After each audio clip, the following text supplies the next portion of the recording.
Hey guys, it's Kayla. Today's video is on the more serious side, so I don't have a hyper-specific comedy bit to open with. I'm sure you've already heard the news. SmartBoom are officially over. This has been a hot topic since June. People are still heated by the way things went down, and honestly, I'm one of those people. So I decided to take a closer look at the events that led up to the end of their ship, including the very public battle that occurred between their companies. I've gathered all the receipts, all the screenshots, everything I could manage to find. So we're going to go through this timeline of events in chronological order. Like Tylight Entertainment, I will be wielding the sword of justice. Yes, this is an actual thing they've said. We'll get to that later. But first, let me give you some background information. Smart and Boom are two Thai actors who amassed a considerable following after the premiere of their BL series Top Form. It was a highly anticipated series based on the Japanese manga Dakaichi I'm Being Harassed by the Sexiest Man of the Year. Crazy title, by the way. But it was through this project that Smart and Boom became an official pairing, with their own fan club, fandom name, etc. Their rise in popularity was slow at first, but seemed to grow astronomically as the series began trending at #1 in multiple countries. Effectively, the success of Top Form helped to establish SmartBoom as a BL power couple. With talk of a second season on the horizon, fans were anticipating a long and decorated run for this pairing. Unfortunately, that run was cut short soon after the airing of the series finale. Before we move on, let's break down some of the players involved in this fiasco. So Smart is signed under a record label called Grand Ivory Records. They've been managing him since the beginning of his career. Not much is known about this company other than the fact that he seems to be the only artist signed under them. Smart is also co-managed by Image Future Thailand, which works directly under the company Headliner TH. Now this company is the one that manages Boom. So, Headliner TH technically has management rights for both actors. Then you have Tylight Entertainment, which is the company that co-produced Top Form alongside WeTV. There isn't much information out there about them either, but it seems like they run the show when it comes to all things Top Form. And of course, WeTV is the streaming platform that hosts the series. On May 12, 2025, Smart's company, Grand Ivory Records, made a statement seemingly out of the blue, where they announced that they would no longer be collaborating with Headliner TH. They said that going forward, Smart would be managed solely by Grand Ivory. They also claimed that both companies reached a mutual understanding and that they'd still be open to working with Headliner in the future. A few days later, on May 17th, Headliner responded with their own statement where they pushed back on Grand Ivory's claims. They said that Smart is still being co-managed by both companies and that no mutual agreement to renounce their management rights was ever made. After this exchange, both companies went silent and fans were under the impression that they cleared things up offline. It wasn't until June 12th that Tylight Entertainment joined the conversation. They released a letter of notification where they accused Grand Ivory of breaching contract by posting that initial statement. They also went on to accuse Grand Ivory and Smart of pursuing unauthorized solo activities and refusing to attend any new joint activities with Boom. They claimed that on May 12th, they informed Grand Ivory of their long-term plans for the Smart-Boom pairing and the Top Form franchise, but allegedly, Grand Ivory rejected their plans. Tylight Entertainment also claims that on May 17th, WeTV sent a legal notice to Grand Ivory urging them to cooperate or their company and Smart would face serious consequences. That same day, on June 12th, Grand Ivory responded to the accusations with their own. They said they never signed a contract with Tylight Entertainment and that their contract is with Image Future Thailand. They then proceeded to address all their grievances with Headliner. They claimed that the company restricted Smart from accessing his personal social media accounts by withholding usernames and passwords. They also claimed that the company failed to communicate important information with Smart, including his work schedule, job locations, and artist fees. A general lack of empathy for Smart is something that Grand Ivory alleged as well. They said that he was pressured to sign documents accepting full liability if his sickness prevented him from completing a job. They called Headliner's accusations that Smart turned down joint activities demonstrably false, and cited the fact that he and Boom have several joint activities up through October. The next day, June 13th, Smart did an Instagram Live. During this live, he assures fans that he will still be working with Boom. He talks about their upcoming fan meets, and he apologizes for the recent controversy. He says that he has never refused a job with Boom, and after reading some comments, he starts crying. He mentions that he's been receiving many negative comments from people, calling him a liar and saying that he hates Oralees, or SmartBoom fans. At one point, he's crying so hard he can barely speak. That's pretty much the gist of the live.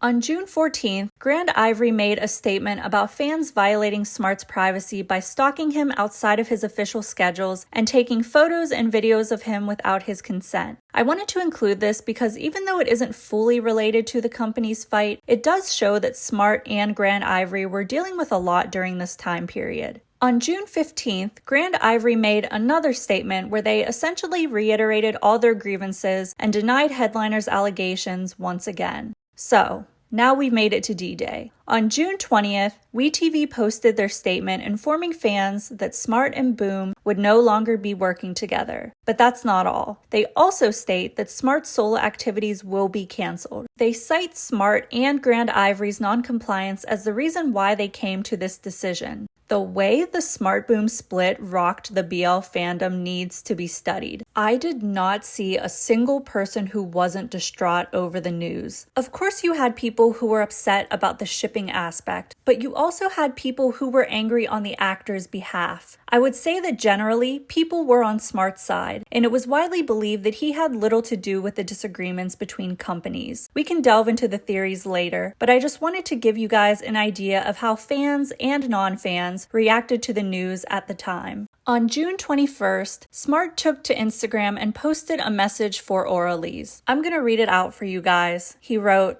"I never wanted Smart and Boom to be separated. Every time we worked together, I was truly happy. Throughout it all, I tried to give my very best. From the beginning, I wanted this project to turn out well and wanted to continue working with the top form team. Everything will remain a beautiful and cherished memory for me always. In the end, I accept every decision that has been made. No matter what happens, I will do my job to the best of my ability and stay committed, just as I always have. Thank you to everyone who has truly been here with me, and also to those who have been a part of this journey before. Thank you all sincerely." The next day, on June 22nd, Grand Ivory released a letter addressed to the fans, the general public, and their business partners. They claimed their termination of co-management with Headliner is completely legal. Again, they deny that Smart ever refused to join Boom for their joint activities, and again, they claim that Headliner is withholding Smart's Red Note and Weibo accounts from him. They basically conclude that everything said by the other side has been a lie, and that no legal action has been taken towards them at this time.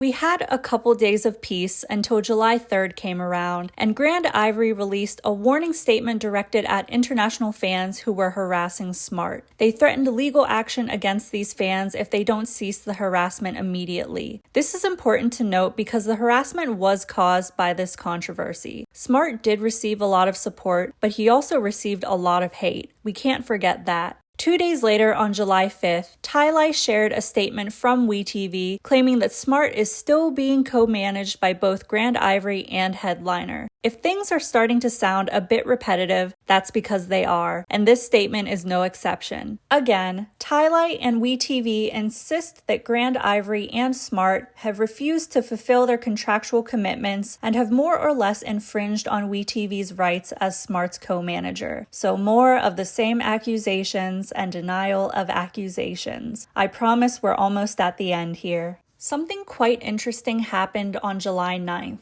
Smart and Boom's official fan clubs, specifically their international and Chinese ones, released this joint statement that was directed towards Grand Ivory. In this statement, they demand that the company make some clarifications concerning the details around Smart's co-management. They also call out the contradictions in Grand Ivory's statements against Headliner, Ty and WeTV. The main contradiction is who has the legal right to be managing Smart. They take a moment to condemn all the companies involved for, as they state, continuing to profit from the popularity of the SmartBoom pairing. Generally, they are not pleased with Grand Ivory for attempting to end the co-management relationship with Headliner, because that has led to the breakdown of SmartBoom's activities. The highlight of this statement lies in their third point, where they make a particular threat. If Smart ends up being punished by the law for his company's misrepresentation and lack of diligence, then they will be pursuing legal action against Grand Ivory, aka suing them. You guys, the Orleys do not play, and I totally get why. Imagine you invest all this time and money into a pairing, and then one day you wake up and an online feud has broken out between their companies, resulting in the breakup of that pairing.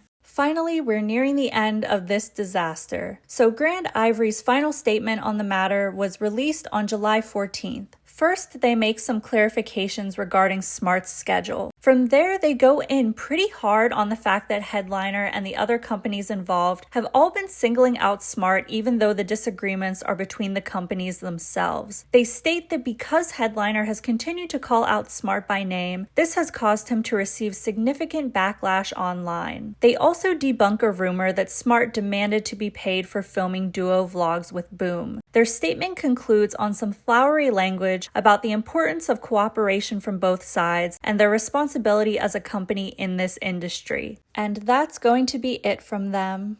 Remember in the beginning when I recited a quote from Tyli Entertainment? Well, let me show you exactly where that line came from. During this whole debacle, Tyli Entertainment was out here tweeting some very bizarre things. I'm not sure how many tweets were made because I was only able to find these two, but I think they'll give you an idea of why I use the word bizarre. The date of this tweet isn't listed, but at some point, Tyli tweeted, "When the plot mirrors reality, it manifests the playwright's probing of human psyche, far from advocating life's imitation of art. I'm aware both the crew and the two lead actors have weathered sleepless nights. The true ending resides only in their hearts."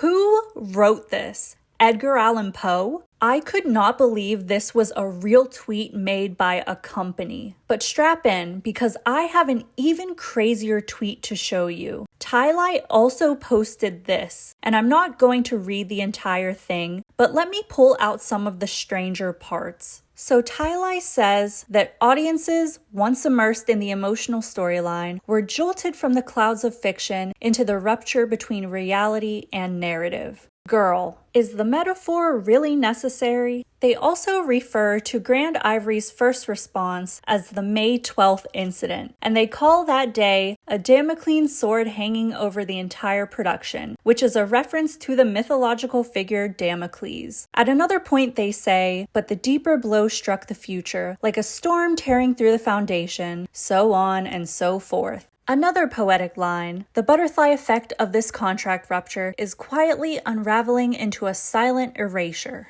And here's my favorite part. Therefore, WeTV and Tyli will wield the sword of justice and pursue accountability for all breaches of contract. You guys, this is exactly how I spoke when I was experiencing spiritual psychosis. These are not normal words that a reputable company should be stringing together. Not only is it unnecessary, but given the nature of the situation, I think it's highly inappropriate. I don't know if Tyli thinks they're Batman, but they're coming off more like the Joker. And listen, I cannot prove that this tweet was written by ChatGPT, but personally, in my opinion, it was. If this was written by a real person, we need to get them in the studio because they're spitting bars. The one part that screams ChatGPT to me is when they list all the characters and pair them with descriptions that don't really match up. It's like they told AI to write character descriptions based on the manga. I'm not sure how else to describe it. But again, I can't say with certainty that AI was used for either of these tweets. Maybe the Tyli admin is just using this opportunity to flex their writing skills, although the grammar could be better. I know we talked a lot about Smart in this video, but what about Boom? Honestly, there isn't much to say because he was never directly called out by any of the companies involved. The two did have an event on June 14th where they both seemed very somber. Fans who were in attendance said the atmosphere was quiet, and Boom even asked them to make some noise. He told the fans to smile, and they replied, You too. It was a sweet moment, but you could tell that Boom wasn't in the best headspace. Smart seemed to be struggling through the event as well. He was teary-eyed the whole time, and apparently he wasn't the only one, because he made a comment about not liking to see the fans cry. He told them to stay happy, and the fans replied to him with encouragement. So that's my rundown on the controversy. Obviously, the fighting between companies over who could legally manage Smart is what eventually led to the downfall of the SmartBoom pairing. The situation is just sad. You have these two actors who became very successful from their work together, then all of a sudden, that success is ripped away from them. Smart has a lot going against him because now he's associated with accusations of 1. Refusing to work with his partner, and 2. Breaching his contract. Boom also lost a lot in this situation because if you aren't familiar with him, he's been around since the series Bad Romance back in 2016. Currently, he's 34 years old, which is considered old in the BL industry. But the point is, it's taken him a long time to achieve success in the acting field. Top form was like hitting a jackpot for both him and Smart. So to watch it all crumble in a matter of months must have been extremely discouraging. Before we wrap up, I want to share my theory on why this all happened. Personally, I think it has to do with control and greed. If all these companies are fighting over one actor, then it's probably because of money. Whoever has control of said actor expects to profit off them. In this case, Headliner, Tylai, and WeTV were profiting off Smart and Boom as a pairing. I think Grand Ivory saw their artist's popularity skyrocket and they got greedy, wanting a bigger piece of the pie. On the flip side, I think the other companies, while their legal concerns were justified, were so far in the wrong for naming Smart over and over again in their statements. In my totally amateur opinion, this could be considered another form of harassment. I fully agree with the fan clubs when they said this issue should be handled between the companies and them alone. Smart was essentially thrown under the bus by all the parties involved, and that to me is a prime example of prioritizing profit over people. They're treating Smart and Boom like dollar signs, and yes, that's the way of the world, but it's also disgusting.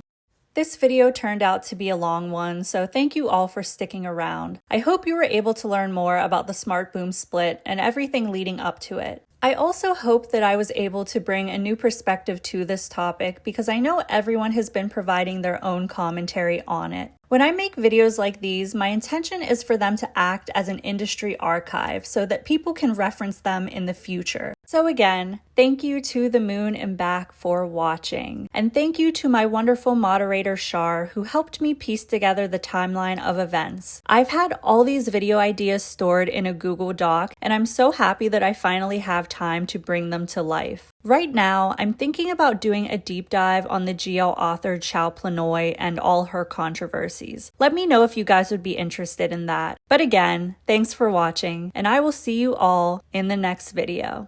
Bye!